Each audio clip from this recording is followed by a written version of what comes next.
Hello everyone!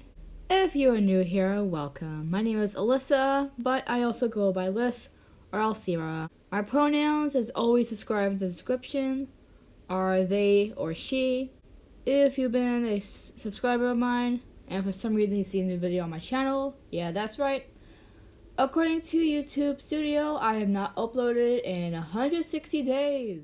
Okay, so this part is pretty much outdated because I wrote and recorded the script before I uploaded my Trudge and Snow video because I wasn't thinking of uploading a poem before this video, but that already happened.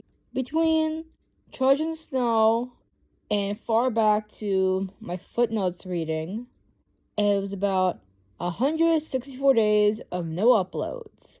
But this number may change by the time I upload this video. Anyways, hello.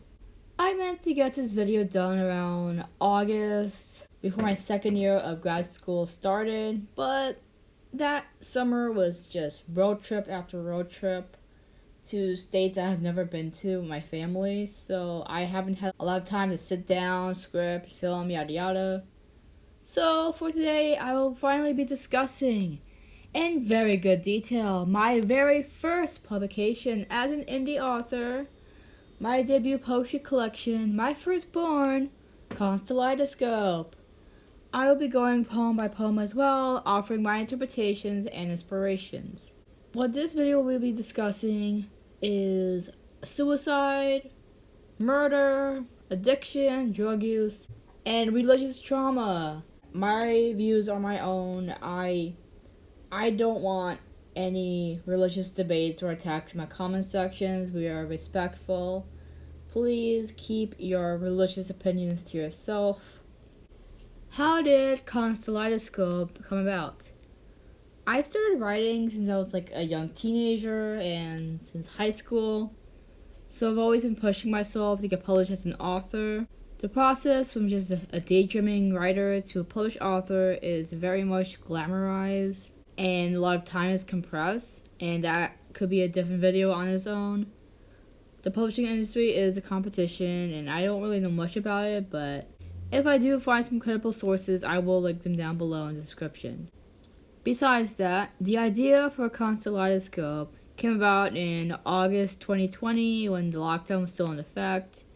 I started my junior year of college online, and I was also recovering from bunion surgery I had back in June of 2019. So I was writing a few pieces and figured, these verses, these could tell a story. And at the same time, I was feeling this pressure of getting my stuff published, getting my name out there. I've submitted to magazines, some that were affiliated with the schools I've attended, and I've gotten very little recognition. So I thought to myself, how about I compose my own poems into a collection of their own and publish them? So that's how Constelleidoscope came about. Constelleidoscope took about 2 years for all the poems to be written, and I had them edited but with an editor. And I designed the cover and had everything done by its publication date, July 29th. Some of my inspirations for the poems came from music, which I was listening to as I was writing, that could have a good and a bad effect on them, and I will explain more in my poem by poem. For the format and title of Constelleidoscope, when I was organizing the poems, I was figuring out where one would go where, and at that time I was heavily interested in astrology and the alignment of planets, signs, and stars and all. So I had this idea of a calendar loosely based on the chronology of the zodiac, starting with my birth sign, Capricorn, and ending off with Sagittarius. At that time I was doing this for publication, I was really pushing through with the zodiac calendar idea. As for the title and the early developments, I was struggling between Broken Songs and Scattered Stars. Broken Songs because when I first write a poem, it starts off as a song, either as a pre-chorus or a chorus, or a hook of its own, and that's where the music inspiration comes in. Scattered Stars was because of the zodiac. I was thinking space themes, celestial spirit, all that cool shit. Constelleidoscope came about from a poem I was writing that I will be discussing later on. And I saw, you know what? That was pretty cool. It's more unique.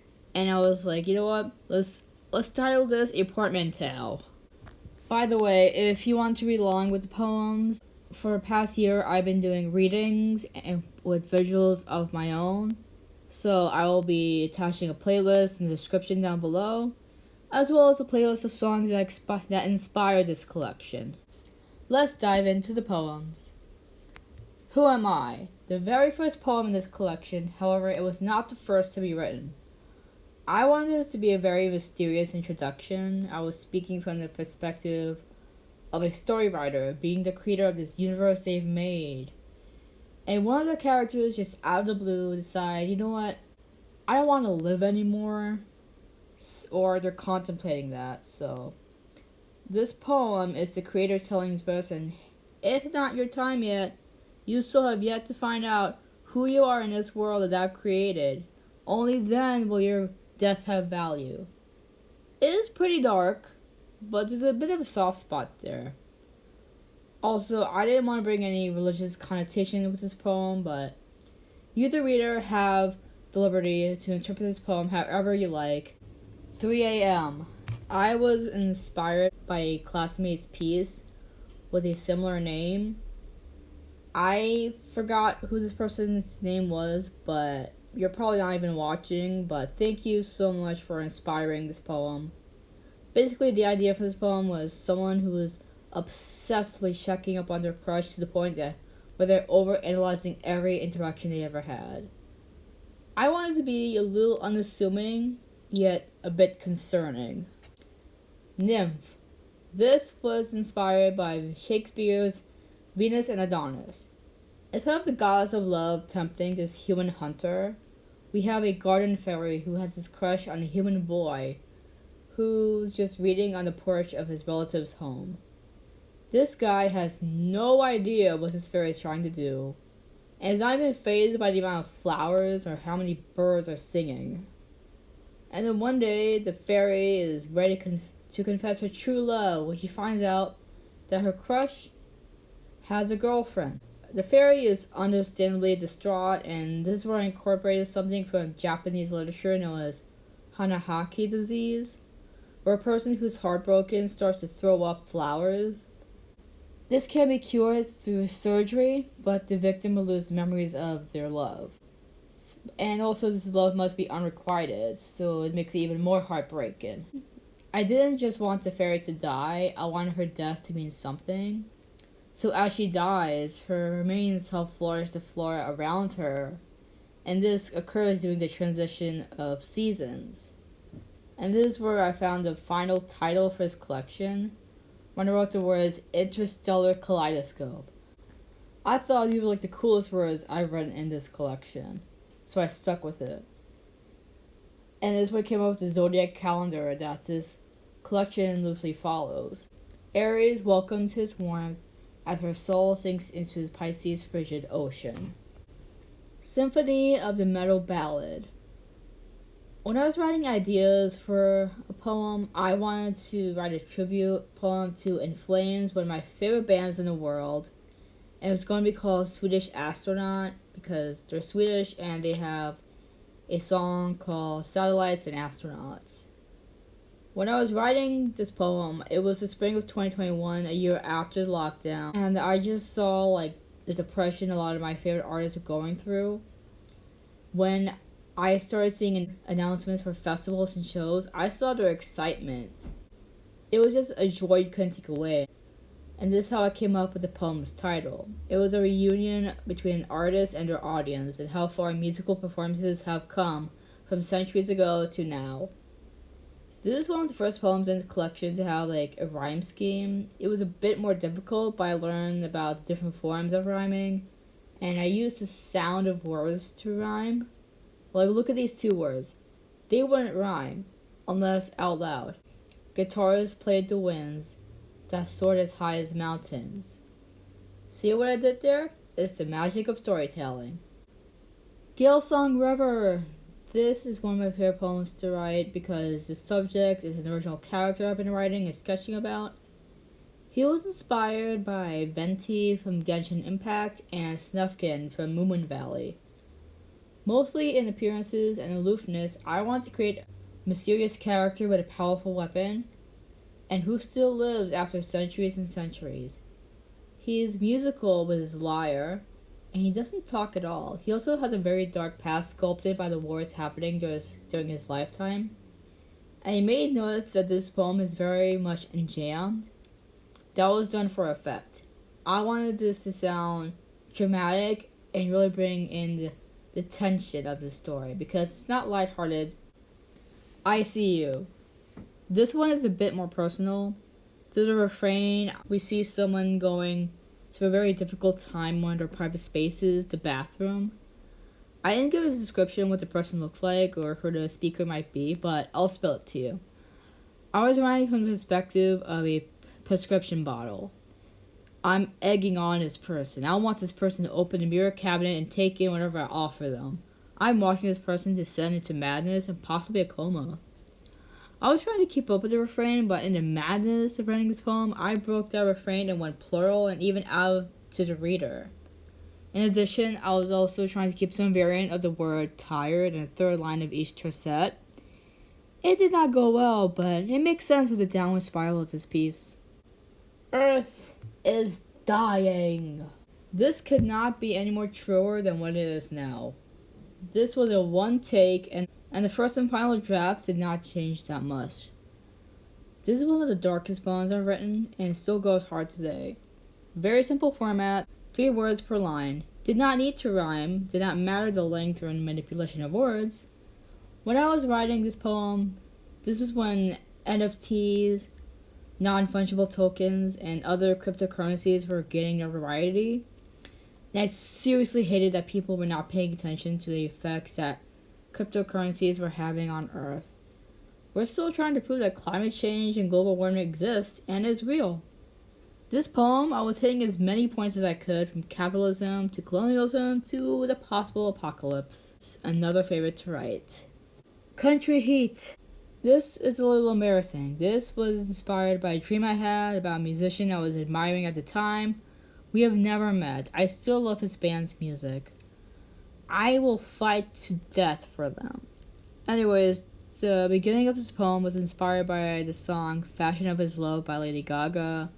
The first line goes, I was never the kind of girl that was naturally sure when it comes to love. And my poem started off, never been the type of person that knew what to do when it comes to love. They're similar, but each have their own story to tell. Art can act as a cycle. This poem can be read in 2 ways. A person falls for a musician, and she chases after him in hopes of starting a relationship with him. Sounds good, right?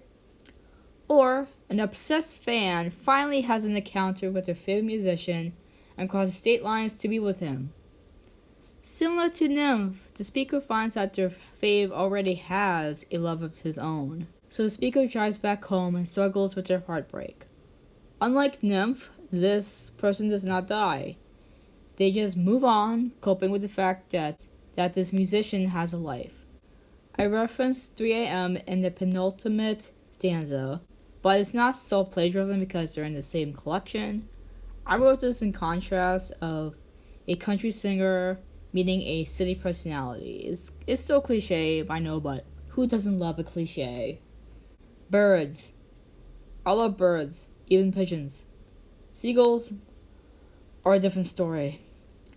I wanted a deep cut, something that wasn't serious or sentimental like the others, so I wrote a comedy poem. Comedy is subjective, so read this with an open mind. During the spring, when the weather gets warmer, I would wake up earlier than usual because so many birds would be hanging out by my air conditioner.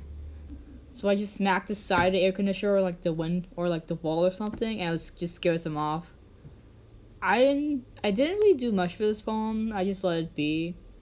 By the way, I don't hate birds. I really love birds, especially like birds of prey.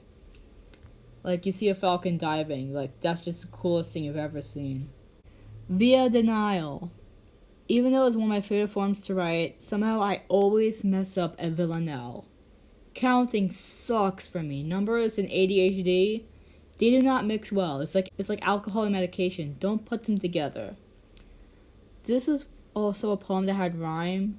The typical ABA, BAA, B pattern of the villanelle.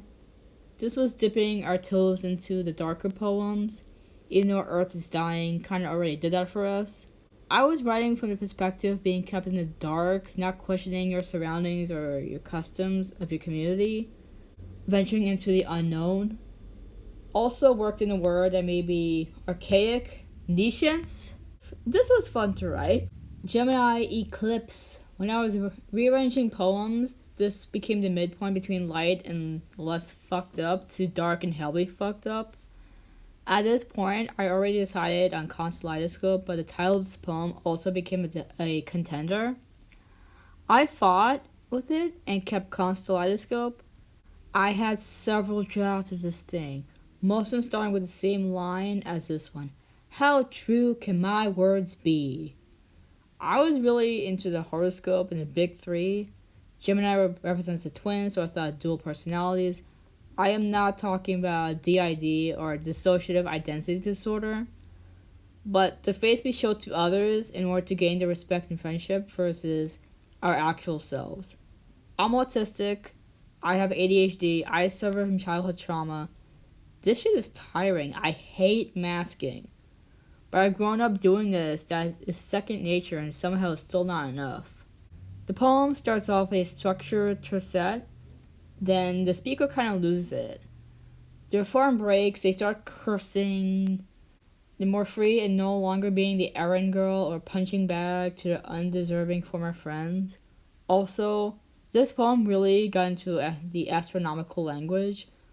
Also an indicator that we're leaving the sign of Taurus and entering the sign of Gemini. And a fun fact, I'm a Capricorn sun, but Gemini is both my moon sign and ascending sign. Oh, Ophelia. This took so much out of me. I'm a brave bitch for letting her stay here. This was one of the most difficult poems I had to write, both physically and emotionally. This poem is about suicide, and I was letting all my rage out. The title was inspired by Shakespeare's character Ophelia, who drowned. Whether it was accidental or suicidal, she drowned. And her death was romanticized and immortalized through history. I took her name for a spirit who leads people to suicide, whether they were suicidal or not. This one particular night, the speaker finds Ophelia by the jetty. I didn't want this to be romanticized in any way, but I wanted to show the seductiveness of this siren who brings people to their deaths. And our suicidal speaker is wrestling with that. The format of this poem is very specific. Probably one of the first poems to be written in this collection to have such a format. Tercets, each line must have the same amount of words, or the amount must be ascending or descending. Numbers in this brain do not do well with me. This poem was the most looked on. I was editing this thing like a hawk. The editor I hired for this project, she was pointing out certain areas where the count was off, and I'm so grateful for her work. Thank you. Like the tides, the speaker is going back and forth about taking their own life because they feel hope for themselves, but they're stuck in that vat of tar. At the end, the speaker accepts the fact that they're suicidal and realizes that it may not be the time to go. This is not meant to be some sort of savior piece. I've struggled with suicidal ideations, mostly occurring just a week before my menstrual cycle. I later learned that this was PMDD, premenstrual dysphoric disorder, a more severe form of PMS. If you are suicidal and you're starting to have suicidal ideations, please take care of yourself, have a support system. I'll link some resources down below. It took 3 nights to write the first draft of this one. I was so close to relapsing on the second night. When I was finally done, it came up to about 10 pages.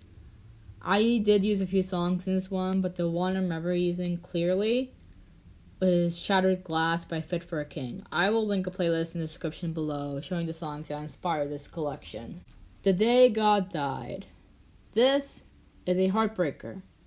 It follows the same theme as Nim, Country Heat, and Eternal Sleep, which is coming up next, and that is heartbreak. Hero is channeling a more different voice, a more challenging one.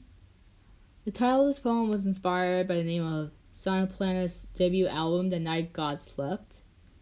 I just found the title very interesting and went with it. I wanted to bring the angry heartbreak in here, not only at the death of a loved one, but at a community who weaponized their religion to justify their actions. If you haven't figured it out, the speaker and their lover are both women, so homophobia is alive here, as if it wasn't in the real world. Even though the speaker has lost her love and faith in her community, she hasn't lost her spirituality, and she even references a birth. Now, when I started this poem, this is one of the first stanzas. In fact, this stanza was originally for a entirely different poem, a poem of his own.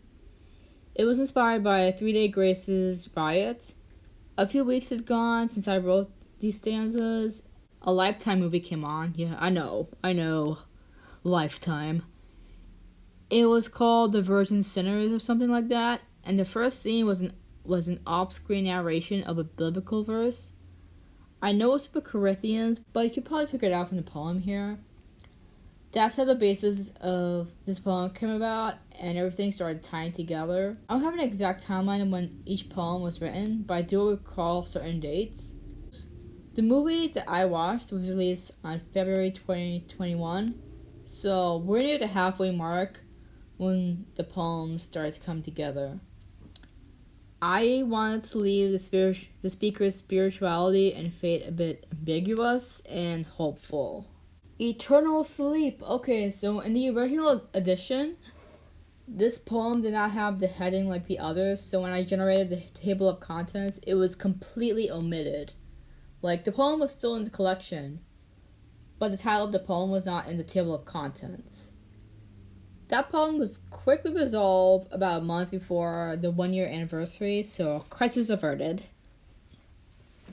It just goes to show that not everything is as perfect as it seems, and take your time. Please, take your time. Eternal Sleep is probably one of the oldest poems. I remember writing a part of this during my senior year of high school, back in 2016, 2017, and then I picked it up again in 2018. Then when I decided to create this project, I knew Eternal Sleep had to be there. So I went back in time to when this girl I had a crush on ended up having a boyfriend. My heart broke when I saw him ask her out to prom. But that's all in the past, and I have every right to express those emotions. Life just happens. Though this poem was based on a true experience, it's very loose. Everything else is made up, a concocted situation from the deepest depths of my brain. Pretty much rambling on how much of a hopeless romantic the speaker is, and how much harder it was to flirt with a girl and have her know that they were flirting with her. Basically the angst of a high school queer student. I was very dramatic in this one, trying to be as poetic as can be. I just released the floodgates. The Eternal Sleep itself was referring to just putting my feelings away because I'm tired of not being taken seriously and having my heart broken over and over. Also, in the final stanza, it looks back at another poem, so a poem within a poem. And I mentioned a place called Makarip. Makarip is a small beach in Trinidad where my family is from. So I wanted to just bring in I want to make it a little more personal by adding that. Left for Dead. This poem alluded to a lot of metalcore bands I was listening to. The second stanza, I alluded The River by Rage War. The name of the band, August Burns Red. And another band called Moss to a Flame.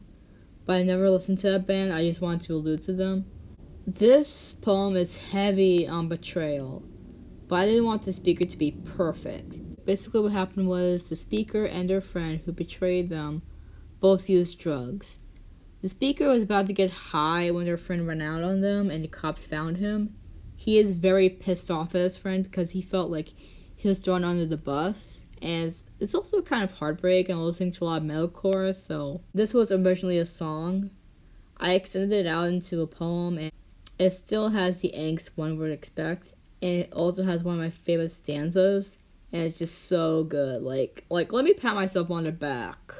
Fatal Waters.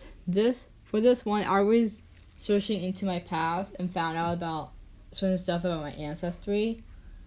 Like, I found out that not only has my ancestors traveled from India to Trinidad by boat, but they were contracted to do so.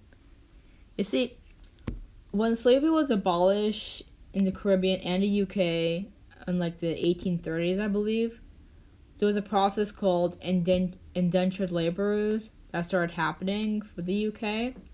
And pretty much like it was like a legalized form of slavery.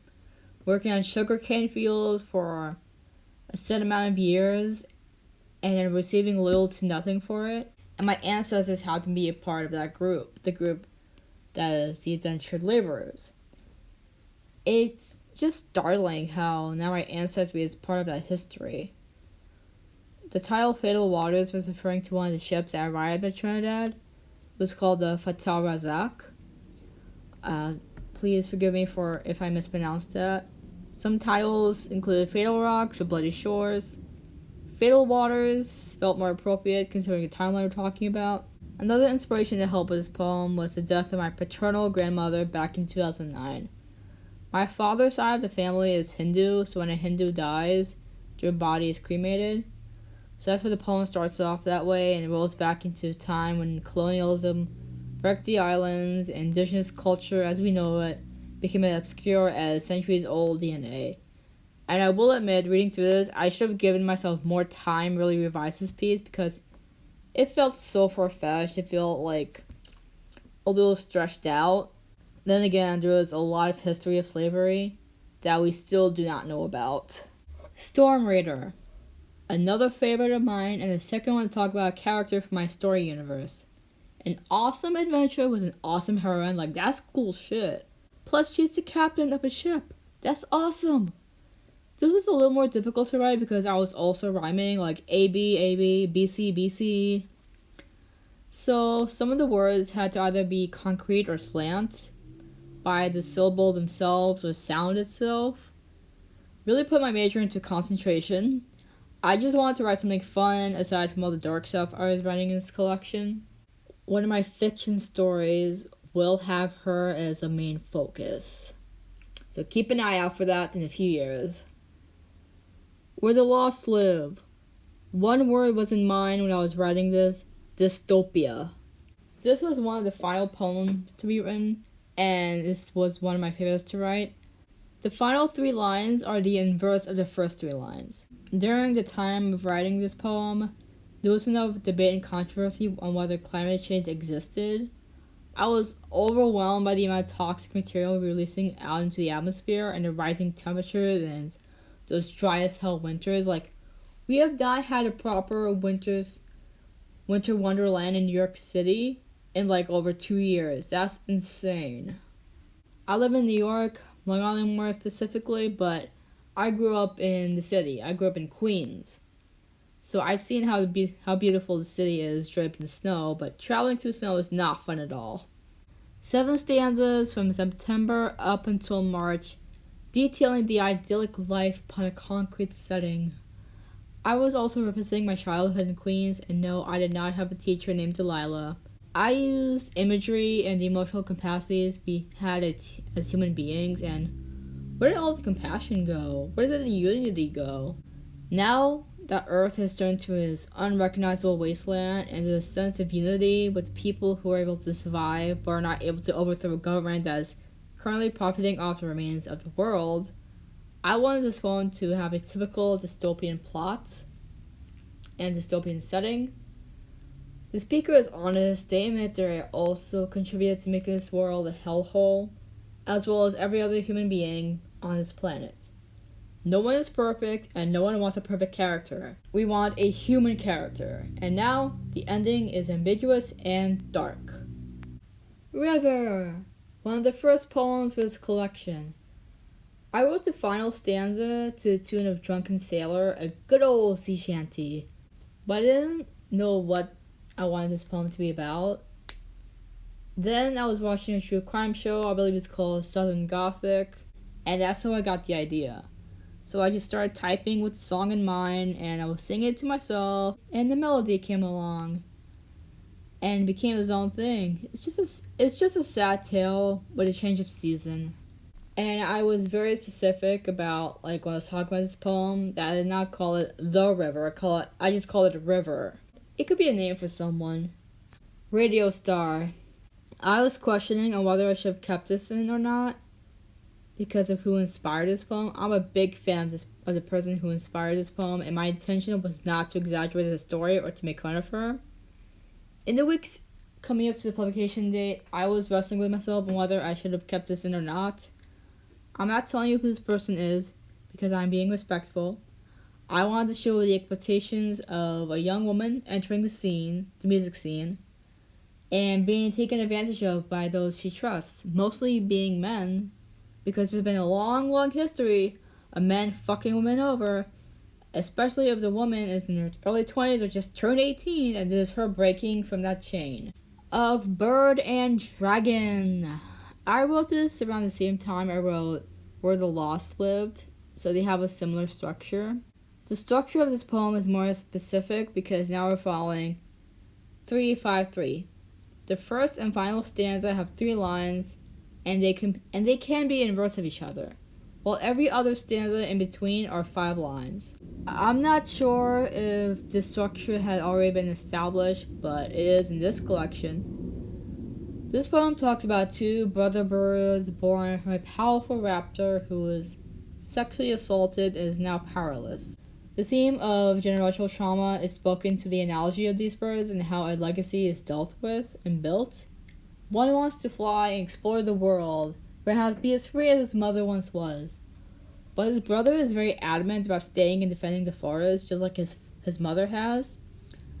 Not only can these brother birds be seen as individuals, but they can also be seen as 2 sides of a person dealing with their trauma. As I said before, I had childhood trauma, so it's inevitable that I will have flashbacks and may relapse. I accept that. I won't fight that fact. We can have this divide of longing for freedom and charging that anger, but at some point, we're going to have to deal with the state of ourselves. I should say I'm not a mental health counselor, nor am I educated in the study of trauma. I speak from personal experiences and how writing has helped break me up and put me back together. How these brothers dealt with each other was their own business, and I did not originally plan on writing their face the way I did. I just wanted to leave it ambiguous. I wrote it the way I did as a way of venturing through the autumnal season. Narcoleptic nightmares. I wrote this based on my sleep apnea. I know narcolepsy is not sleep apnea, but it is a sleeping disorder, and that was one of the scariest moments of my life. I remember writing the title for this poem back in high school, but nothing amounted from that, so when constelleidoscope became a real thing, this poem had to be there as well. I didn't realize how dark and scary this poem was until I started writing the script, and I'm like, this is such a prelude to my next poetry project, which I will talk about more before the end of this video. The structure of this poem also had rhyme, but it's not as strict as the others. Instead we have 6 lines, and only the first 4 lines rhyme, AABB, and the last 2 lines are excused from that scheme, and are read as one thought chopped into 2 lines. A song that was a big inspiration for this piece was Backbreaker by Fit for a King. Actually, the rhythm of these verses to just before the chorus helped me with this poem. So imagine the intensity and rage as reading this. I didn't really know how I wanted to end this poem, so that's left ambiguous. I also did not expect the religious imagery of this piece, but I kept that in. Footnotes. Finally, the finale. The final poem. Just like Gilsong River, this poem is extremely enjambed for the effect, and to give the impression of writing along the margins. I wasn't expecting much while writing this. I had to take out some parts because they were a little too sensitive for my taste, a little too personal. When I mentioned the feminists and being one of the guys, I was talking about the quote-unquote feminists who take everything too seriously, see things as surface level. Pretty much the white feminists. I was also getting to the political divide US is always in and the polarizing views. If you say something that criticizes the political party you support, all of a sudden you are a traitor and you must walk the plank to the other side. Same thing with that side. It just teaches you that life is not black and white, and as someone who's autistic and has ADHD, my morality compass is very much black and white. If I find out someone has done something in their past that I'm against, I will not look at that person the same way again, and therefore my perception is knocked off course. I was also knocking a fourth wall down because I started talking about the effect of my words not only on a social media platform, but also the poems in this collection. There will be people who will not like my work. It doesn't mean that I should stop doing what I love doing. It means that I'm not immune to criticism or hate. That's okay. If we live in a world where it's pretty much an echo chamber, that's not a good world. Everyone cannot agree on everything. There may be poems in this collection that you do not like, and I'm okay with that. What have I learned from Constelleidoscope? That my voice has value. Learning my strength in storytelling and flexibility in form. As a self-published author, I have more freedom what I can write and what I want to put out. There's less stress on me because I get to decide what my deadline is and the design of my cover. However, there's more stress on when I have to promote my project before its publication date, and that is money coming out of my pocket. After more than a year, my feelings of relief and euphoria overrides the disappointment I have during this ride. I am beyond words in how proud I am to finally put out my first publication out there. I do have my thoughts on how late I went with this project. Mostly from pressure of working on a project but not releasing it. It's normal to have your doubts. It's human. Even after more than a year, my sales have not been looking great. Just a few units bought from my relatives and their friends. Whoever it reaches, I hope you enjoyed it. You enjoyed what I put out there. Constelleidoscope is available on both Amazon and Barnes & Nobles. Before I go, there are some things I want to say. When I first started uploading content on this channel, which is about to turn 10 next August, I was in the Beyblade community. I was uploading anime music videos throughout my college years. It was a great escape from my pressures and stresses I was facing my undergrad, and 2019 was not a good year for me. My grades tanked, and I was on the verge of being kicked out of my university. Long story short, I managed to graduate on time with a 2.78 GPA. I just finished my third semester of grad school, and my grades have been top of the mark. If some of you may have noticed, I removed all my Beyblade content from my channel. Part of that reason was that my videos are getting flagged as kids content, even though I marked them all as not kids content. Furthermore, they're also getting taken down for showing violence to children. As I've said before, all videos were marked not for children.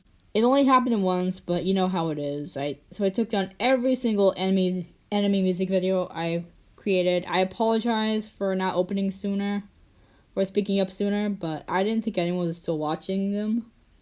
Another reason for the removal is that I'm moving on from content like that. I'm doing what I love, and that's being a storyteller. Whether it's through prose and poetry or through my art, that's what I am, a storyteller.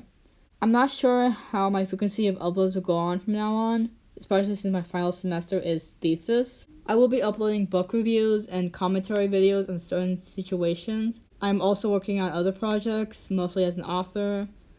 I'm currently working on my second poetry project, which I've been teasing through Instagram and my Discord server, all linked down below. I do have a name of my next poetry project, but I have not settled on any specific date. Do keep an eye out for November 2024, though.